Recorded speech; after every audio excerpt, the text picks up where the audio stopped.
Okay, we were in the museum of the cab. What do we have here? Well, here we have some of the oldest cognac, 1788, which goes back the year before the French Revolution.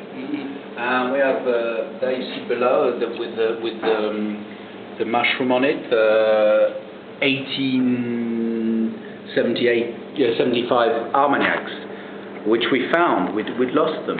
There are about 30 bottles we'd lost. Wow. But we managed to find them, which is a good thing. It's always fun to find new things. But unfortunately, cognacs are not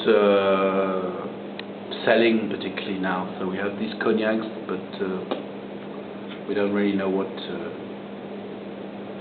do with them. And do you sell a lot of champagne here? We sell quite a lot of champagne. But old vintages? Yeah, well, old, everything's relative, but we go back to the 50s, not much older than the 50s. But cognac, champagne we sell a lot for an aperitif. We have a lot of our own champagne. So the vintage we're selling at the moment is 96, which is not old, but it's mature.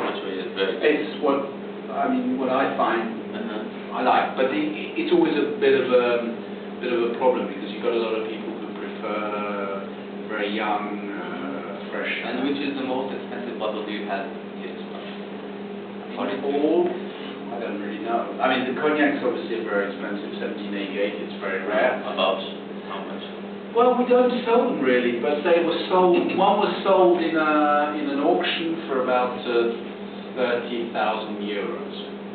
30, which is nothing now, because I mean we have on the wine list wines like Petrus, 82. I think we sell it for about 12,000 euros, which is quite a lot of money. But I saw in an auction sale 45,000. 45,000 pounds. Magazine.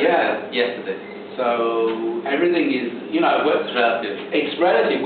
I'm getting rather worried when we find that the prices we're selling in the restaurant are below the prices we can get in auction. So one says, is it worth continuing to have the restaurant? It's better just to sell everything and retire. I don't know.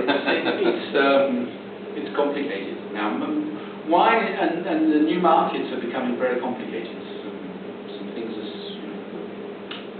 And do you sell more red wine or white wine? More red. But we have a traditional dish, the duck. So a lot of people have duck, and what do you recommend the duck usually? Usually we think of something like a Chambertin, a Burgundy. But a duck is quite an easy food to go with. It's fairly rich, but not too. So it goes well with a mature Bordeaux or Burgundy. As long as it's fairly mature. Too young, it's overpowered. So you need. It's nice to go with something maybe 15-20-year-old wine. Have you ever tried a Brazilian wine? Yes, a few. It's not. Do you remember the name? No. We used to have. We did a lot of tastings of Brazilian wines, but unfortunately, with my age, my memory is slipping. But they were, I think they're getting better and better at considering slowly. The thing. Obviously, in Brazil, the problem has been the countries surrounding them have perhaps dominated the wine market, like Argentinian wines.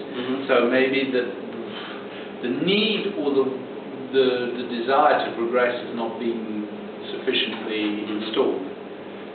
When you think that the Argentinian wine business has been going for nearly 150 years, and it's only in the last 10 or 20 years that they've become known. So it's difficult for Brazil to but there are a lot. I mean, you go even further. Uruguayan. There will be a lot of non-French wines.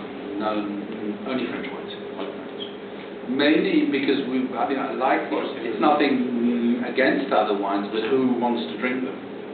The French are still very conservative, and if you come, say, from a Brazilian, when he comes to Paris, he's not going to drink an Argentinian or a Brazilian wine. He's gonna... That's a curiosity. And the customers used to know what they want, or they ask for suggestions? There's no one customer. We have maybe 100 people a day or 115 people a day. There's 115 different people. You have some people who come with a fixed idea. They know what they want. They don't even need the wine, it's because they know we have it, so they order it without asking. You have people who want to look through and find something that excites them, and you have people who are not particularly obsessed by wine, and who just want a good wine and a recommendation. They want to discover something new. Which is the cheapest wine on the list? I suppose something like a Pinot Blanc at about 50 euros. It's very difficult for us to go below because our costs, our overheads are so high. You have to pay this. You have to pay this stuff, but you have to pay 7 floors of building, which are just for 100 people. So it's a very expensive thing. I'd like to take a look on the wine list. Sure.